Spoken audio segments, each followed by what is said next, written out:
In today's video, we're going to walk you through which assets you should add when making a brand new Google Ads campaign. And in the series so far, we've gotten to the point of making each of our ads and ad groups. But now what we want to do is go ahead and add assets, which for those of you that don't know, are things you can add to your ad to make the ad bigger essentially. So these assets used to be called extensions, and they were called so because they make the ad bigger by extending the size of the ad. But just to show you what assets actually are, what we want to do is go to campaigns and then under the assets section, you just press assets. And here we'll see the list of all of the different assets that we can add to our ad. So that way, anytime somebody sees one of our ads on Google, they will see our headlines and descriptions, but they'll also see some of these assets underneath or along our ad. And the purpose of these is that the more of these you have in place, the more space your ad will take up on the page in Google. And this will increase the likelihood that your ad is clicked on, which is going to help increase the expected click through rate portion of your quality score. And the higher your quality scores are, the higher your ad rank and the lower your cost per clicks will be as well. So that's why we want to have as many of these assets in place as possible. And in the next couple of videos as well, we're going to walk you through in a bit more detail how to actually add each of these assets and what kinds of these assets you should add as well, because certain images and site links and callouts, for example, are going to perform a lot better than others. So we're going to go into each of those in a lot more detail in the next couple of videos, but we're just going to walk you through which of these assets you should always add when making any Google Ads campaign for any service-based business looking to generate leads. So the first one is going to be your image assets. So if you're providing any service, it always helps to have images of the service that you're providing alongside the ad itself. Now, the key to providing good image assets, and we're going to touch on that in more detail in the next video, is firstly to provide real photos of the service that you provide and not Google stock photos that you can use, just because the more real your photos look, the more credibility you will get from the very beginning. And we'll touch on as well the types of images, for example, photos of vans, photos of team members, which straight away will establish a lot more trust and will show you how you can skyrocket your conversion rates by using these types of images. Now, the next ones as well, which you should always have in place, are your business name and business logo. Now, you won't be able to add these straight away. You'll have to complete the advertiser verification part first, which is always something that'll have to be complete at some point, even after you make a Google Ads campaign, where you just have to provide your business information to Google so that they know you're a real business. And then once you do so, you can add your business name and business logo. Now, the next one, which is site links, are absolutely huge for responsive search ads. And these are one that really help increase the size of your ad.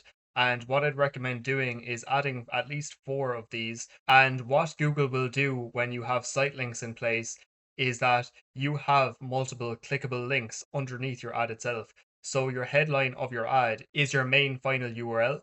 But what you can also have is site links that can either direct to different parts of your website, or what I prefer doing is having links to your different landing pages for the different services that you offer, which is what we'll touch on as well, as the different site links that they can go to. So if we're talking about a campaign like this, for example, that we're creating, which is a landscaping campaign, and let's say you offer landscaping, patios, artificial grass, and fence installation as your 4 services, then you could have a site link for each of those 4 services. So that way, then, for example, if somebody searches for a landscaper and it's mainly artificial grass they're looking to have done, and they see a site link for that, they can click on that link and go straight to the artificial grass landing page.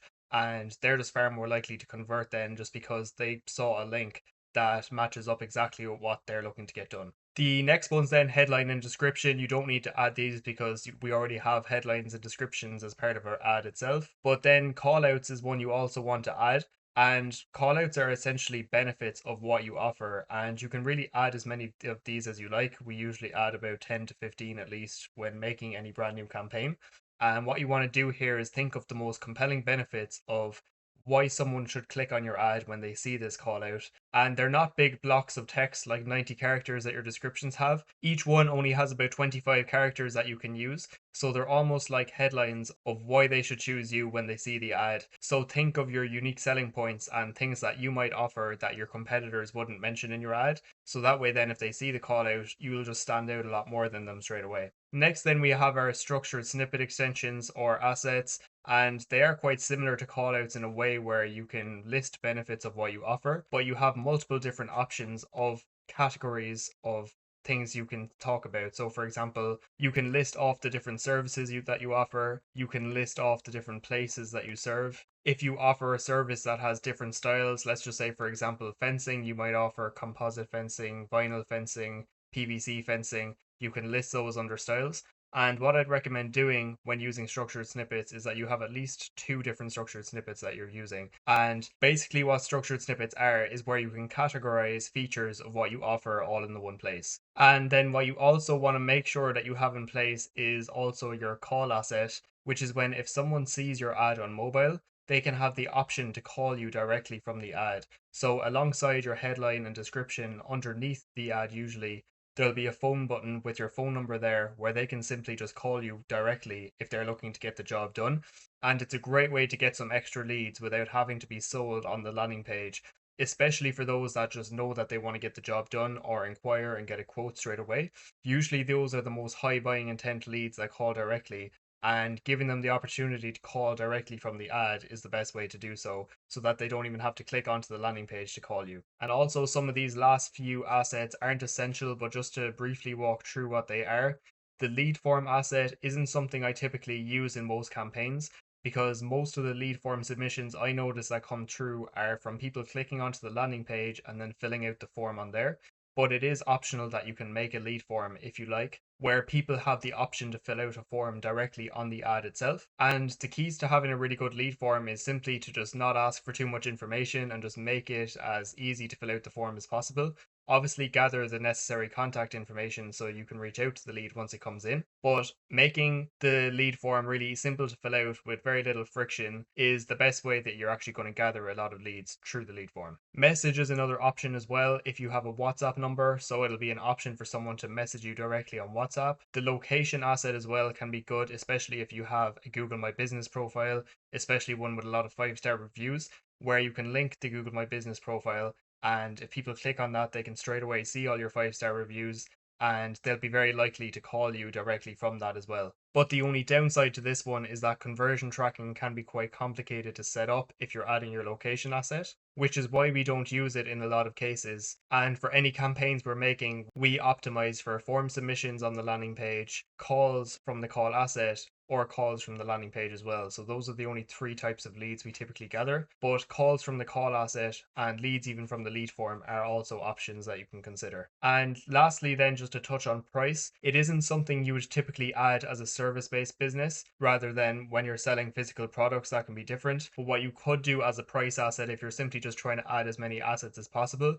you could add in something like $0 and say like free inspection just to get some extra attention on your ad when someone sees your ad. But it's not typically something I would consider adding for a service-based business. And lastly, then, app and promotion aren't ones that I typically use. They're more relevant obviously if you have an app, which in this case we don't, and promotions are more typically for when you're selling physical products in e-com as well, so we'll ignore that as well. So those are each of the main assets that I'd consider using when setting up any brand new Google Ads campaign as a service-based business looking to generate leads. Now, if you do have any questions about anything we mentioned inside this video or anything else related to Google Ads as a whole, feel free to leave a comment down below. And if you do like this Google Ads related content as well, feel free to subscribe to the channel, as we've made videos on every step that goes into creating a brand new campaign up as far until this point, and we'll continue adding more videos each day for each of the individual assets in detail, as well as conversion tracking, landing pages, and all of the rest of the steps that go into launching a brand new Google Ads campaign. So hopefully the video helped, and we'll see you inside the next one.